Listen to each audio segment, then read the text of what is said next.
बताएं कि फिर सफरिंग इस दुनिया में क्यों है? अगर खुदा नहीं है तो सफरिंग क्यों है? और उन लोगों के जज्बे का क्या जिनके अंदर सफरिंग के बाद इंतकाम लेने का जज्बा पाया जाता है और वो इस दुनिया से ऐसे ही चले गए, क्या उनकी सारी तकलीफें बेकार चली जाएंगी? अब आ जाएं उसी एग्जाम्पल की तरफ कि बॉल, मुझसे अगर कोई पूछे इस बॉल को किसने बनाया और या इस एक्सपेंडेड बॉल को किसने बनाया, मैं कहूंगा कि चूंकि ये यूनिवर्स और इस यूनिवर्स की तमाम चीजें कॉन्टिंजेंट हैं। कॉन्टिंजेंट होने का मतलब ये होता है कि जो अपने एग्जिस्टेंस पे किसी के ऊपर डिपेंड करती हो, तो जाहिर है ये यूनिवर्स कॉन्टिंजेंट है। और अगर कोई चीज कॉन्टिंजेंट नहीं है तो मैं रिक्वेस्ट करूंगा कि मुझे दिखा दें कि कौन सी चीज यूनिवर्स में कॉन्टिंजेंट नहीं है, हम भी जरा गौर कर लें और हम भी देख लें।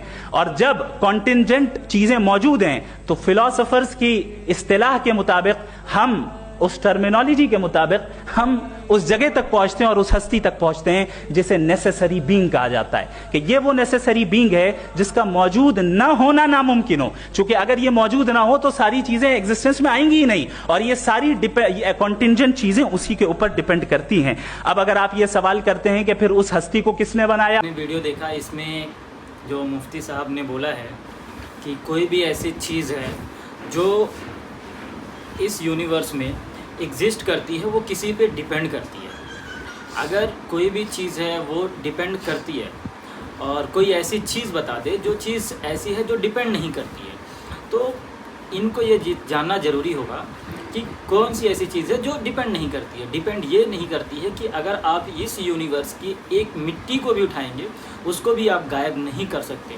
क्योंकि कोई भी ऑब्जेक्ट या कोई भी चीज़ इस यूनिवर्स में जस्ट एग्जिस्टेंस इसलिए है क्योंकि वो किसी फॉर्म में है। जैसे कि अगर आप किसी एक पत्थर को उठाइए और उसको क्रैश कर दीजिए, वो बदल जाएगा तुम्हारे मिट्टी में, और उस मिट्टी को फिर कहीं और यूज़ करके उसको और भी क्रैश करके आप उसको हवा में भी उड़ा सकते हैं। क्यों? क्योंकि उसके मॉलिक्यूल्स ब्रेक हो चुके हैं। और आपको ये तो पता होगा कि फिजिक्स का लॉ है, the energy can't be create not be destroy. ना ही वो क्रिएट होता है ना ही वो डिस्ट्रॉय होता है, only change one form to other form. तो ये, लेकिन वो चीज़ कभी ये गायब नहीं हो सकती क्योंकि वो एक फॉर्म से दूसरे फॉर्म में रहेगी। अब इनके मौलाना के कहने का मतलब है कोई चीज़ ऐसी है जो यूनिवर्स में वो एक दूसरे पे डिपेंड हो। अगर वो किसी चीज़ पे डिपेंड है, पूरे यूनिवर्स की सारी चीज़ें डिपेंड है किसी चीज़ पे, तो वो चीज़ कोई चला रहा है, वो उसके पीछे कोई उसको करवा रहा है। इन्होंने बोला कि एक बॉल है जिसपे वो यूनिवर्स को बताना चाहते हैं कि उस बॉल के सहारे, तो अगर इस बॉल के सहारे वो यूनिवर्स को बताना चाहते हैं तो यूनिवर्स एग्जिस्टेंस पे आगे का थोड़ा वीडियो देखो आप, क्या है, फिर उसका कॉज क्या है, और एंडलेसली चले जाएं।